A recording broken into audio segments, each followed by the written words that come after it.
सागर के सिद्धगवा क्षेत्र में जो इंडस्ट्रियल एरिया है वहाँ पर RSPL घड़ी डिटर्जेंट साबुन की फैक्ट्री है और वहाँ के जो स्थानीय किसान हैं केरबना के और आसपास के वहाँ के लोगों का ऐसा आरोप है कि इस कंपनी की फैक्ट्री की वजह से उनके जो खेत हैं वो ख़राब हो गए हैं और जो पानी है वो भी प्रदूषित हो गया है, जो पीने लायक भी नहीं बचा है। इसी को लेकर मैं बात करूंगा। मेरे साथ स्थानीय विधायक हैं नरियावली विधानसभा के प्रदीप लारिया जी। स्वागत है विधायक जी सागर टीवी जी, धन्यवाद। ये आपके संज्ञान में होगा ये पूरा मामला, जो जिस तरह से जो किसानों की परेशानी है?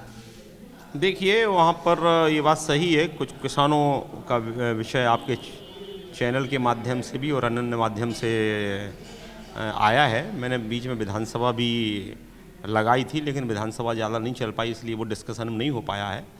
और इस संबंध में मैं बहुत जल्दी वहाँ की विजिट करूँगा, वहाँ के जो प्रभावित लोग हैं उनसे मिलूँगा, वहाँ के किसानों से मिलूँगा और वहाँ पर जो समस्या उत्पन्न हुई हैं उसके संबंध में वरिष्ठ अधिकारियों से चर्चा करूँगा। कुल मिलाकर ये उस फैक्ट्री को विचार करना चाहिए, उसके प्रबंधन को विचार करना चाहिए कि ये जो किसानों की खेती खराब हो रही है, पीने के पानी जो खराब हो रहा है उसको कैसे ठीक किया जाए।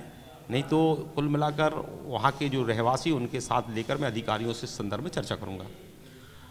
विधायक जी, लगभग 5 से 6 साल हो गए हैं, किसानों का ऐसा आरोप है कि लंबे समय से वो इस परेशानी से जूझ रहे हैं, लेकिन समस्या का हल नहीं हो पा रहा है।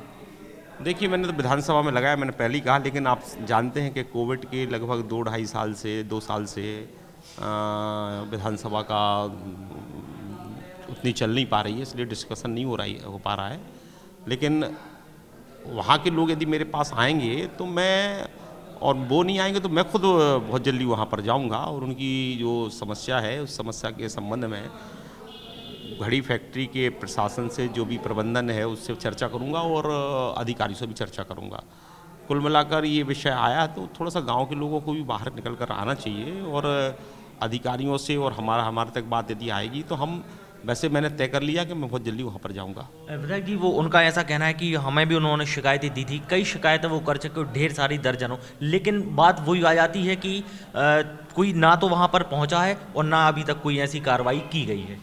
देखिए, मैंने पहले ही कहा कि मैं बहुत जल्दी वहाँ पर जाने वाला हूँ। एक तो 2-3 विषय हैं। एक तो क्या है कि ये जो विषय है ये भी बीच बीच में आता है, लेकिन यदि वो मेरे पास आते तो मैं अधिकारियों के पास चलता, उनके घड़ी जो फैक्ट्री है उसके प्रबंधन से बात करता। और अब मैं जाऊँगा और एक और घड़ी फैक्ट्री का ये विषय आ रहा है कि वो स्थानीय जो लोग हैं, जो वहाँ एम्प्लॉइज़ हैं, उनको धीरे धीरे अलग कर रहे हैं, वहाँ से हटा रहे हैं नौकरी से। तो इन दोनों विषयों को लेकर मैं बहुत जल्दी अधिकारियों से चर्चा करने वाला हूँ। विधायक जी, एक सवाल और है। पूर्व मंत्री हैं सुरेंद्र चौधरी, उनसे बात हुई थी तो उनका ऐसा आरोप था, कहना था कि भूमाफियाओं की वहाँ पर नज़र है, इसलिए कोई किसी प्रकार की कोई कार्रवाई नहीं की जा रही है, कई उन्होंने आरोप। देखिए, सुरेंद्र चौधरी के बारे में ज़्यादा नहीं कहना है, वो तो उनको जनता 3 बार नकार चुकी है। इस विधानसभा क्षेत्र से वो हैट्रिक बना चुके हैं और कुल मिलाकर वो इसी तरह के बयानबाजी करती है, जनता उनकी समझती है, तो उनके बारे में ज़्यादा मुझे कुछ कहना नहीं है। और जनता समझ गई है, कई बार वो मंत्री विधायक जो भी रहे हैं, लेकिन जनता ने फिर 3 बार उनको, जो उनने 5 साल पहले इस विधानसभा क्षेत्र में जातिवाद की और इस तरह से लोगों को प्रताड़ित करने की जो रणनीति अपनाई थी, और उसके कारण लोग उनको समझ गए हैं और 3 बार इस नरियावली विधानसभा क्षेत्र में हराया है। अभी भी वो केवल प्रेस विज्ञप्ति माफिया हैं और उनकी 8-10 लोगों की गैंग है, उन्हीं को लेकर वो राजनीति करते हैं। उनको धरातल से कोई मतलब नहीं है, न लोगों की समस्याओं से मतलब है, और जनता नरियावली विधानसभा क्षेत्र की जानती है और इसलिए उनको 3 बार जनता ने नकारा है, हैट्रिक बनाई है। और मैं समझता हूँ कि उनको कोई अधिकार भी नहीं है, जब जनता 3 बार तिरस्कार कर देती है तो उनको कोई अधिकार भी नहीं है कि इस तरह से, क्योंकि जनता उनको पूर्ण रूप से नकार चुकी है। शुक्रिया भाई साहब बात करने के लिए। धन्यवाद।